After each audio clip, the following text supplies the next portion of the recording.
Bienvenue sur Nuage Magique pour un petit interlude au milieu de notre road trip en Mach-E. On va s'apprêter à faire une prise en main sur la route avec Didier, mais juste avant, je voulais montrer ces quelques images. C'est la voiture qui se réveille tout doucement. Elle sent qu'on approche avec la clé dans la poche et voilà comment elle se met en condition avant qu'on vienne au volant. Je trouvais que c'était assez sympa de partager cette image avec vous entre les rétros qui se déploient et l'image au centre. Allez, on y va. À tout de suite.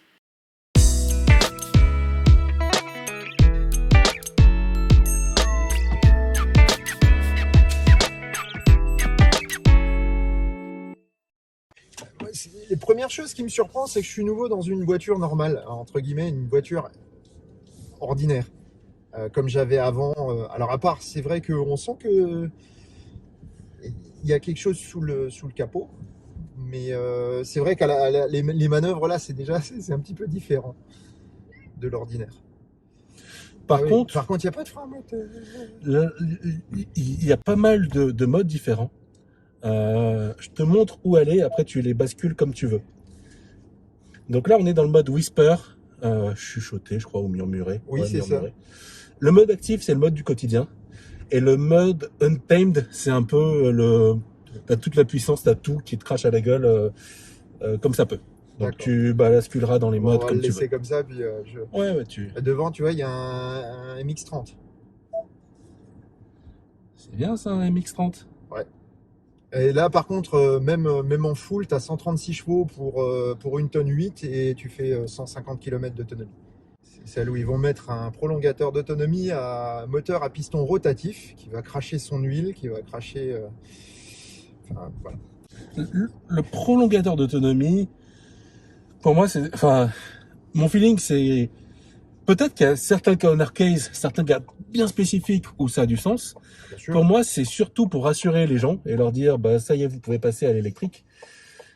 Mais après, dans le fonctionnement, je suis vraiment pas convaincu. Je pense que ça avait du sens, effectivement. Mais ça, on en a parlé dans une vidéo qui est sortie la semaine dernière. Effectivement, où on parlait du i3 Rex. Et effectivement... Rex, le chien? Non, Rex le dinosaure. J'ai vraiment l'impression, pour avoir essayé une Model 3 SR Plus chinoise, ouais. Donc avec 325 chevaux et puis les batteries un peu plus lourdes, ouais. Franchement, la Model 3 marchait beaucoup plus fort. Alors là, tu vois, il y a le son de propulsion qui est activé. Oui, je l'entends. Ouais. Ah, c'est mieux sans. Enfin, c'est comme sur le Taycan. À l'époque, quand j'avais essayé le Taycan, c'était pareil, je préfère ça. Par contre, c'est vrai que ça tient la route. Elle donne beaucoup moins de sensations qu'une Tesla. C'est peut-être pour ça qu'on a l'impression qu'elle marche moins bien. Parce qu'il y a moins de bruit déjà. Et ça, faut être honnête.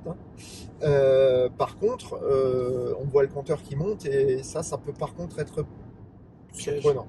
Ouais. Un piège permis potentiellement. Absolument. Bon, ça répond bien.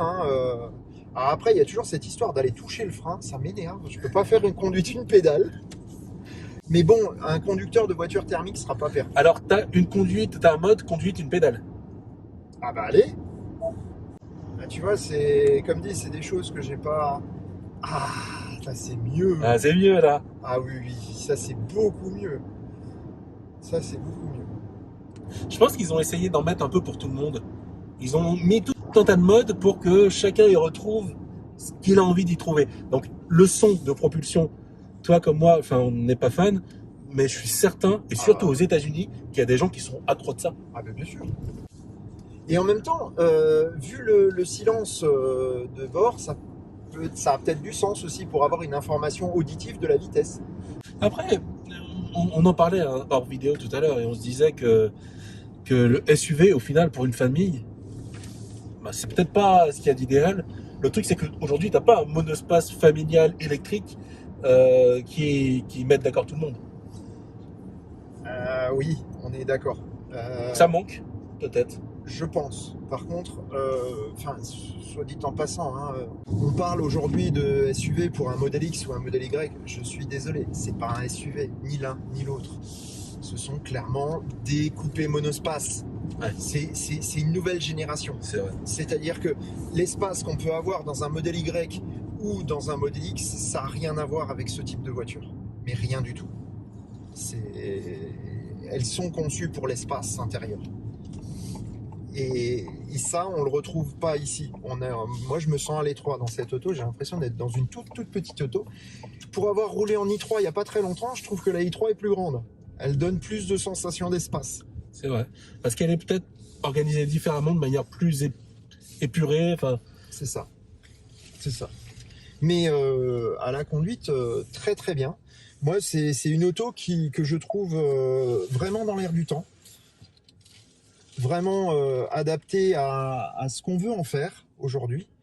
Et voilà, je pense vraiment qu'elle va trouver sa place auprès des gens qui veulent pas forcément une Tesla, auprès de gens qui souhaitent une auto différente, et puis après aux fans de Mustang aussi, qui veulent une Mustang pour rouler tous les jours, et puis la Mustang pour se faire plaisir le week-end, qui sera soit la V8, soit le coupé électrique. Quand il viendra, s'il vient un jour. Ah, il viendra, c'est sûr. Mais voilà, moi c'est un produit qui a du sens. C'est pas un produit dont moi je suis acheteur, clairement. Moi je suis pas acheteur de ce genre de voiture. Mais la voiture en elle-même, elle est bien. Elle me plaît. Tu vois, je suis dans le même esprit que toi. C'est pas la voiture qu'il me faudrait. En termes de, quand tu vois l'espace, alors oui, c'est plus grand que ce que je peux avoir avec la Model 3. Et ça m'a même permis de réfléchir un peu à la Model Y. Est-ce que ça a du sens pour moi, la Model Y? Pas plus que ça en aura là. Parce que, ok, on aura peut-être un peu plus d'espace à l'arrière, mais ça va pas changer ma manière d'utiliser la voiture.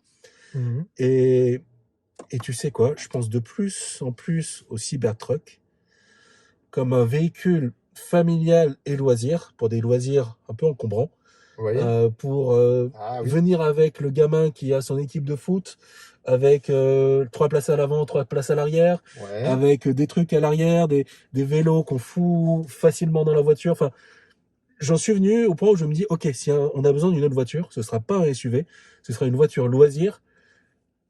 Ça peut être un Cybertruck, ça peut être autre chose, ça peut être un Rivian, mais ce sera un usage différent. Et pas juste une voiture un peu plus haute et qui a l'air un peu plus grande, mais qui au final, à l'intérieur... Elle n'est pas si grande que ça. C'est ça.